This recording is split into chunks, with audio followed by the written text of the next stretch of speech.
नमस्कार, मैं शहबाब सैमुल। खबरें आसपास न्यूज चैनल में आपका स्वागत है। आइए सबसे पहले नजर डालते हैं आज के मुख्य समाचारों पर। कालका विधानसभा इनेलो कार्यकर्ता सम्मेलन में किसान जन जागरण समारोह का पिंजौर में आयोजन। अभय चौटाला ने कहा, किसानों के समर्थन में इनेलो कार्यकर्ता भी दिल्ली बॉर्डर पर पहुंचे। पत्रकारों से बात करते हुए अभय चौटाला ने रजिस्ट्री घोटाले की सीबीआई जांच की मांग कर दुष्यंत चौटाला पर भी साधा निशाना। पत्रकारों द्वारा कालका सहित पूरे जिला पंचकुला में लगी धारा 7A के बारे में कई प्रश्न किए गए तो उन्होंने उनके जवाब दिए। सर, आपने कहा कि 7A लगाकर रजिस्ट्रियाँ बंद कर दी हैं, यहाँ पर आपने डिमांड की है, तो इसका क्या वजह रही इसकी? ये भी दूसरी पार्टी वाले कह रहे हैं कि अगर आप डिमांड ना करते शायद 7A ना लगती इस एरिया में, पूरे जिला पंचकुला में लग चुकी है। एक हफ्ते से बंद पिंजौर बिटना बाईपास रोड। कछुआ चाल से निर्माण से लोग हुए परेशान। ट्रक का टायर नाले में गिरा, लगा जाम। सीवरेज पाइपलाइन बिछाने में ढिलाई बरत रहा है पब्लिक हेल्थ डिपार्टमेंट। सोमवार को कालका विधानसभा इनेलो कार्यकर्ता सम्मेलन में किसान जन जागरण समारोह का आयोजन पार्टी जिलाध्यक्ष सतिंदर सिंह टोनी द्वारा स्थानीय व्हाइट कैसल हॉल में किया गया, जिसमें इनेलो राष्ट्रीय महासचिव अभय चौटाला मुख्य अतिथि थे।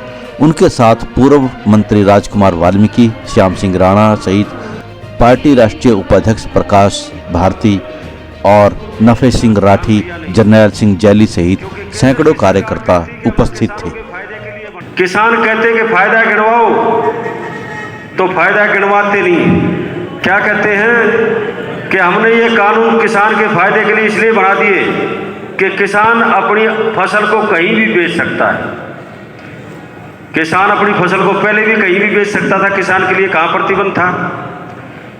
लेकिन षड्यंत्र ये है केंद्र की सरकार का कि ये मंडियां खत्म करने जा रहे हैं। मंडियां खत्म हो जाएंगी तो फिर किसान की फसल की बेकदरी हो जाएगी। अपने संबोधन में इनेलो नेता अभय चौटाला ने केंद्र सरकार पर 3 कृषि कानूनों को किसानों पर थोपने का आरोप लगाते हुए कार्यकर्ताओं से किसानों के समर्थन में दिल्ली बॉर्डर जाने की अपील की।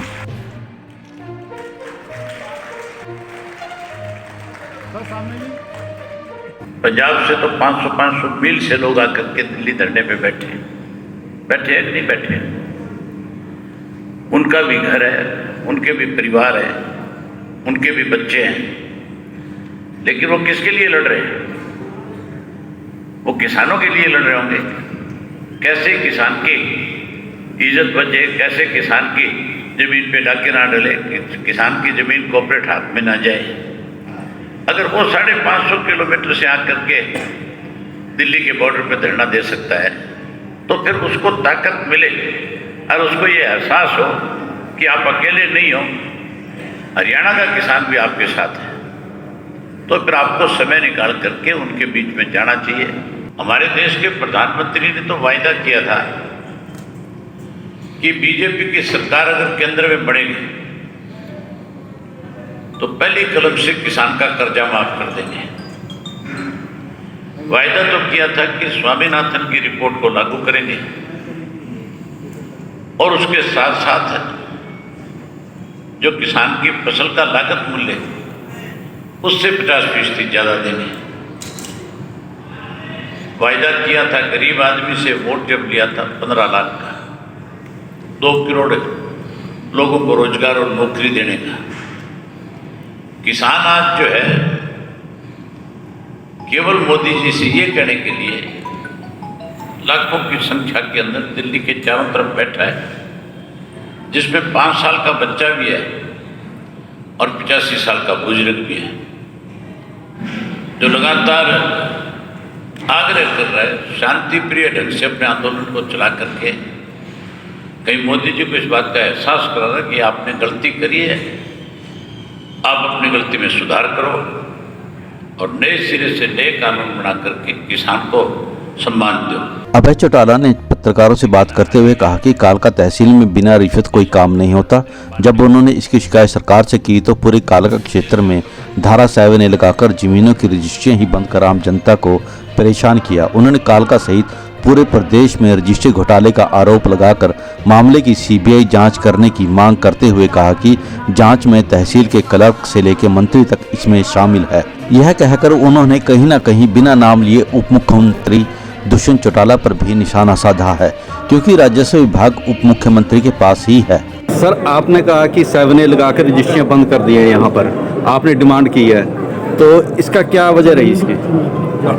यहाँ के जो जहाँ जी तहसीलदार हैं जितने सब पैसे दे करके अपनी पोस्टिंग कराते हैं और फिर वो कैसे पैसे पूरे हों इसके लिए लोगों को परेशान करते हैं। ये अकेले आपके पिंजौर की बात नहीं, कालका की बात नहीं, पूरे हरियाणा प्रदेश का रजिस्ट्री घोटाले की जांच अगर सीबीआई से कराई जाए तो क्लर्क से लेकर के मिनिस्टर तक सारे इसमें इन्वॉल्व मिलेंगे।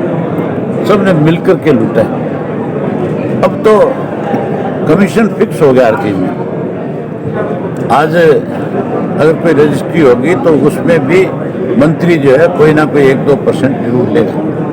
यहाँ दलाल छोड़ रखे नहीं छोड़ रखे आपके यहाँ कितने लोग हैं, जाओ अभी तो मिल जाकर के मिला दो, ये कहेंगे लाओ जी इतने पैसे लगेंगे अभी करवा देते। तो ये एक इस डिपार्टमेंट की बात नहीं है। अब की बार तो पूरे प्रदेश की सरकार जो है वो लुटेरे बन करके इसमें प्रदेश में लूट मचाई हुई है। ये भी दूसरी पार्टी वाले कह रहे हैं कि अगर आप डिमांड ना करते शायद 7A ना लगती इस एरिया में, तो जिला पंचकुला में लग चुकी है। मैंने तो डिमांड करी थी। मेरी डिमांड का नतीजा ये है कि आज 300 से ज़्यादा कर्मचारी जो है जो पैसे का लेन देन करते थे उनके इस रजिस्ट्री घोटाले में नाम आए हुए हैं। मेरी वजह से तो लोगों को कहीं सुविधा मिल सकती है, परेशान नहीं हो सकते। परेशान तो सरकार में बैठे लोग कर रहे हैं। जी, अब नेक्स्ट कदम क्या होगा किसान आंदोलन को लेकर के इन लोगों का? आपने देखा नहीं, हमने अपने एक कार्यकर्ता की जिम्मेवारी लगाई है कि आप टीकरी के बॉर्डर पे जाओ, सिंगू के बॉर्डर पे जाओ, आप गाजीपुर के बॉर्डर पे जाओ और वहाँ जो किसान बैठा है उसको ये एहसास मत कराओ कि हम कौन हैं। उसको ये कहो कि हम चौधरी देवीलाल की नीतियों में विश्वास रखने वाले लोग हैं। देखिए जैसे और अब जो है इस आंदोलन को मजबूत करने के लिए आए हैं।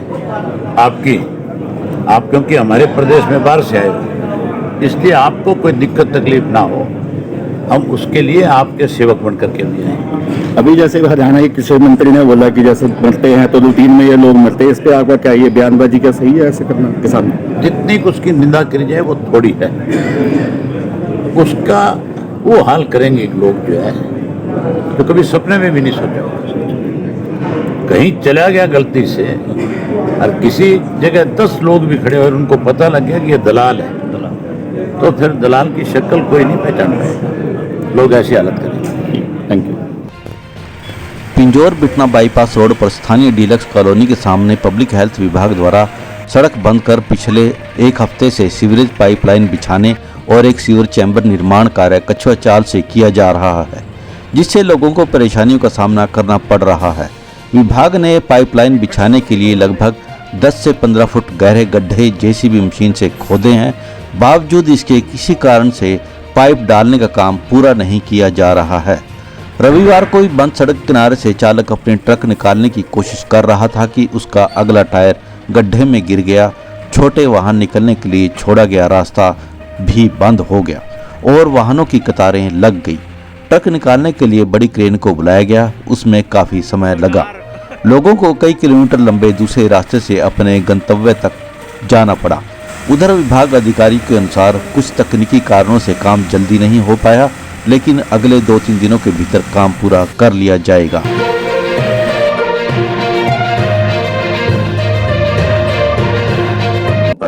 नमस्कार।